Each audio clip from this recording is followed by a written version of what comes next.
আপনি কি কখনো একটা বিষয় খেয়াল করে দেখেছেন? আপনার আশেপাশে এমন কিছু ছেলে নিশ্চয়ই আছে যারা দেখতে খুব একটা সুপুরুষ নয়, তাদের পকেটে যে অনেক টাকা আছে এমনটাও নয়, কিন্তু অদ্ভুতভাবে দেখবেন মেয়েরা তাদের প্রতি খুব সহজেই আকৃষ্ট হয়ে যায়। তারা মেয়েদের কাছে আলাদা একটা গুরুত্ব পায়। অন্যদিকে এমন অনেক ছেলে আছে যারা মেয়েদের ইমপ্রেস করার জন্য সব কিছু করে, দামি উপহার দেয়, সারাক্ষণ খোঁজ খবর নেয়, ভালো ব্যবহার করে, তবুও মেয়েরা তাদের খুব একটা পাত্তা দেয় না। কেন এমন হয় বলুন তো? মেয়েদের মন কি আসলেই বোঝা খুব কঠিন, নাকি এর পেছনে এমন কিছু মনস্তাত্ত্বিক ব্যাপার আছে যা আমরা সাধারণ ছেলেরা খেয়ালই করি না? আজ আমি আপনাদের এমন কিছু সাইকোলজিক্যাল বা মনস্তাত্ত্বিক কৌশলের কথা মানবিকার ভাষায় বুঝিয়ে বলবো, যা জানলে যে কোনো মানুষ আপনার প্রতি অবচেতনভাবেই দুর্বল হয়ে পড়বে। সত্যি বলতে, নারীর মন জয় করার সাইকোলজিক্যাল উপায়গুলো যদি একবার আপনি বুঝতে পারেন, তাহলে শুধু যে কাউকে আকর্ষণ করাই নয়, বরং মানুষের আচরণ বোঝার ক্ষেত্রেও আপনি অনেক এগিয়ে যাবেন। তবে শুরুতেই একটা কথা বলে রাখি, এই কৌশলগুলো কিন্তু কাউকে ধোঁকা দেওয়ার জন্য নয়, বরং নিজের ব্যক্তিত্বকে আরও উন্নত করে তোলার জন্য। চলুন তাহলে জেনে নিই সেই জাদুকরী কৌশলগুলো কি কি। প্রথম যে বিষয়টির কথা বলবো তা হলো নিজের মধ্যে একটু রহস্যময়তা ধরে রাখা। মানুষের মনের একটা খুব অদ্ভুত স্বভাব আছে, আমরা সবসময় সেই জিনিসের প্রতি বেশি আকর্ষণ বোধ করি যেটা আমরা পুরোপুরি বুঝতে পারি না। অজানা জিনিসের প্রতি আমাদের একটা সহজাত কৌতূহল কাজ করে। এখন আপনি যদি কারো সাথে পরিচয়ের প্রথম দিনেই নিজের জীবনের A to Z সব গল্প বলে দেন, নিজের সব অনুভূতি, চিন্তা, ভবিষ্যৎ পরিকল্পনা সব একবারে উগড়ে দেন, তাহলে কিন্তু ওই মানুষের আপনার প্রতি আগ্রহ খুব দ্রুত কমে যাবে, কারণ তার তো আর নতুন করে আপনার সম্পর্কে জানার কিছুই বাকি রইল না। তাই একটু শান্ত থাকতে শিখুন। নিজেকে খোলা বইয়ের মতো সবার সামনে মেলে ধরবেন না, একটু ধীরে ধীরে নিজেকে প্রকাশ করুন। যখন একজন মেয়ে বুঝতে পারবে যে আপনার ভেতরে একটা গভীরতা আছে, আপনার না বলা অনেক গল্প আছে, তখন স্বাভাবিকভাবেই তার মনে আপনার প্রতি একটা প্রবল কৌতূহল তৈরি হবে। আর মনে রাখবেন, এই কৌতূহলটাই কিন্তু আকর্ষণের একদম প্রথম ধাপ। দ্বিতীয় বিষয়টা হলো জীবনে একটা পরিষ্কার লক্ষ্য থাকা। সাধারণত যে গুণগুলো থাকলে মেয়েরা ছেলেদের প্রতি দুর্বল হয়ে পড়ে, তার মধ্যে সবচেয়ে বড় গুণ হলো নিজের জীবনের প্রতি ফোকাসড থাকা। মেয়েরা সবসময় সেই ছেলেদেরই বেশি পছন্দ করে যাদের জীবনের একটা নির্দিষ্ট লক্ষ্য বা উদ্দেশ্য আছে, কারণ যার জীবনে কোনো লক্ষ্য নেই তাকে খুব দুর্বল এবং অনিশ্চিত মনে হয়। অন্যদিকে যে ছেলে নিজের ক্যারিয়ার, নিজের কাজ বা নিজের স্বপ্ন নিয়ে ব্যস্ত থাকে, তার মধ্যে এমনিতেই একটা দারুণ আত্মবিশ্বাস চলে আসে। আর এই আত্মবিশ্বাস কিন্তু কোনোভাবেই অভিনয় করে আনা যায় না, এটা আপনার হাঁটা চলায়, আপনার কথা বলার ধরনে প্রকাশ পায়। যখন আপনি চোখে চোখ রেখে কথা বলবেন, সোজা হয়ে দাঁড়াবেন আর অপ্রয়োজনীয় অস্থিরতা দেখাবেন না, তখন একটা মেয়ে আপনার মধ্যে সেই স্থিরতা আর নিরাপত্তার ছায়া দেখতে পাবে। এই নিরাপত্তা বোধটাই একটা মেয়েকে আপনার প্রতি মানসিকভাবে দুর্বল করে দেয়। তৃতীয় কৌশলটি হলো অতিরিক্ত আগ্রহ বা ডেসপারেশন নানা দেখানো। সাইকোলজির একটা খুব সাধারণ নিয়ম হলো, মানুষ সেই জিনিসটারই কদর বেশি করে যেটা সহজে পাওয়া যায় না।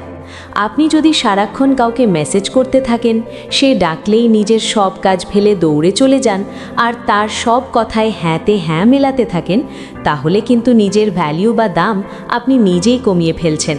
তখন ওই মানুষটার মনে হবে আপনার নিজের জীবনের কোনো ব্যস্ততা নেই, আপনার নিজের কোনো বাউন্ডারি নেই।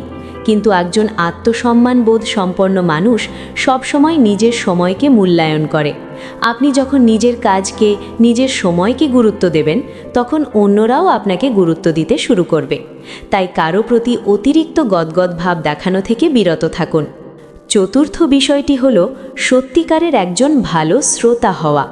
আমাদের একটা মস্ত বড় ভুল ধারণা আছে যে কাউকে ইমপ্রেস করতে হলে বোধহয় অনর্গল সুন্দর সুন্দর কথা বলতে হয়, মজার জোকস শোনাতে হয়। কিন্তু সাইকোলজি বলছে সম্পূর্ণ অন্য কথা। একজন ভালো বক্তা হওয়ার চেয়ে একজন ভালো শ্রোতা হওয়া অনেক বেশি আকর্ষণীয়। মানুষ সবসময় এমন কারো সাথে সময় কাটাতে চায় যে তাকে মন দিয়ে শোনে। ধরুন কেউ আপনার সাথে কথা বলছে আর আপনি সত্যিই আগ্রহ নিয়ে তার কথাগুলো শুনছেন, মাঝে মাঝে মাথা নেড়ে সায় দিচ্ছেন, তখন সে ভেতর থেকে অনুভব করবে যে আপনি তাকে গুরুত্ব দিচ্ছেন। আর গভীর সত্যিটা হলো, যে মানুষটা আমাদের কথা মন দিয়ে শোনে, আমরা অবচেতনভাবেই তার প্রতি একটা পজিটিভ ধারণা তৈরি করে ফেলি। এই ছোট্ট একটা স্কিল আপনাদের সম্পর্কের মধ্যে একটা গভীর মানসিক সংযোগ তৈরি করতে পারে। কখন কথা বলতে হবে আর কখন চুপ থেকে অন্যের কথা বুঝতে হবে, এই বুদ্ধিটুকু থাকা খুব জরুরি। পঞ্চম কৌশলটি হলো আপনার বডি ল্যাঙ্গুয়েজ বা শারীরিক ভাষা। আমরা মুখে যা বলি, মানুষ তার চেয়েও বেশি বিশ্বাস করে আমাদের শারীরিক ভাষাকে। আপনি খেয়াল করে দেখবেন, কিছু মানুষ আছে যারা খুব একটা কথা বলে না, কিন্তু তারা কোনো ঘরে ঢুকলেই সবার নজর তাদের দিকে চলে যায়। তাদের হাঁটা চলা, বসার ধরন, কথা বলার স্টাইল, সব কিছুর মধ্যেই একটা শান্ত আর আত্মবিশ্বাসী ব্যাপার থাকে। তারা অকারণে হাত পা নাড়ে না, বারবার ফোন চেক করে না বা নার্ভাস ভাব দেখায় না। মানুষের মস্তিষ্ক কিন্তু এই ছোট ছোট সিগন্যালগুলো খুব দ্রুত ধরতে পারে। যখন আপনার বডি ল্যাঙ্গুয়েজ থেকে এই স্থিরতা আর আত্মবিশ্বাসের বার্তাটা অন্যের কাছে পৌঁছাবে, তখন আপনার প্রতি এমনিতেই একটা ইতিবাচক ধারণা বা পজিটিভ ভাইব তৈরি হবে। এবং ষষ্ঠ বা শেষ কৌশলটি হলো একটি ইতিবাচক এবং আনন্দময় পরিবেশ তৈরি করা। আমরা সবাই এমন মানুষের আশেপাশে থাকতে চাই যার সাথে থাকলে আমাদের মন ভালো হয়ে যায়। কিছু মানুষ আছে যাদের সাথে কথা বললেই মনে হয় চারপাশের পরিবেশটা হালকা হয়ে গেল। তারা হয়তো খুব সিরিয়াস কোনো কথা বলে না, কিন্তু তাদের উপস্থিতিটাই মনে একটা স্বস্তি দেয়। আপনি যদি এমন একজন মানুষ হতে পারেন যে সারাক্ষণ নিজের সমস্যা নিয়ে ঘ্যান করে না, মানুষের নেতিবাচক দিকগুলো নিয়ে সমালোচনা করে না, বরং একটা পজিটিভ এনার্জি ছড়ায়, তাহলে মানুষ স্বভাবতই আপনার সাথে থাকতে স্বাচ্ছন্দ্য বোধ করবে। মানুষের মস্তিষ্ক খুব সুন্দর একটা কাজ করে। সে মনে রাখে কোন মানুষের সাথে থাকলে তার কেমন অনুভূতি হয়েছিল। তাই আপনি যদি কাউকে একটা ভালো অনুভূতি দিতে পারেন, সে বারবার আপনার কাছেই ফিরে আসতে চাইবে। সবশেষে একটা কথা বলতেই হয়, সত্যিকারের আকর্ষণ কিন্তু কখনো জোর করে তৈরি করা যায় না। আপনি যদি ভেতরে ভেতরে অস্থির হন আর বাইরে আত্মবিশ্বাসী সাজার অভিনয় করেন, মানুষ ঠিকই সেটা ধরে ফেলবে। আকর্ষণের আসল চাবিকাঠি হলো মানসিক পরিপক্কতা বা ইমোশনাল ম্যাচিউরিটি। অতারণে রেগে না যাওয়া, অন্যের মতামতকে সম্মান করা, কোনো বিষয় নিয়ে অতিরিক্ত নাটক না করা, এই গুণগুলো একজন মানুষকে ভেতর থেকে সুন্দর করে তোলে। যখন আপনি নিজের জীবনের প্রতি সৎ থাকবেন, নিজের লক্ষ্য নিয়ে কাজ করবেন এবং নিজের পাশাপাশি অন্যের সম্মানটাও বজায় রাখবেন, তখন দেখবেন আপনাকে আর আলাদা করে কারো মনোযোগ পাওয়ার চেষ্টা করতে হচ্ছে না। মানুষ এমনিতেই আপনার ব্যক্তিত্বের জাদুতে মুগ্ধ হয়ে আপনার দিকে ছুটে আসবে। আজকের এই আলোচনা থেকে যদি আপনি মাত্র একটা শিক্ষাও নিতে চান, তবে সেটা হলো নিজেকে আগে ভালোবাসুন, নিজের ব্যক্তিত্বকে শক্তিশালী করুন।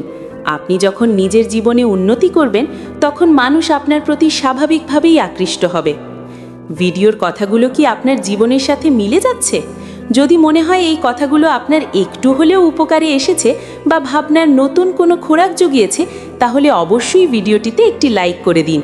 মানব মন, সাইকোলজি এবং সম্পর্ক নিয়ে এরকম আরও গভীর ও বাস্তবধর্মী আলোচনা শুনতে চাইলে চ্যানেলটি সাবস্ক্রাইব করে বেল আইকনটি প্রেস করে রাখুন, যাতে আমাদের দেখা হয় পরবর্তী ভিডিওতেও।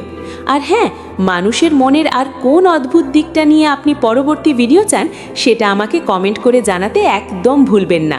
ভালো থাকবেন, দেখা হচ্ছে খুব শিগগিরই।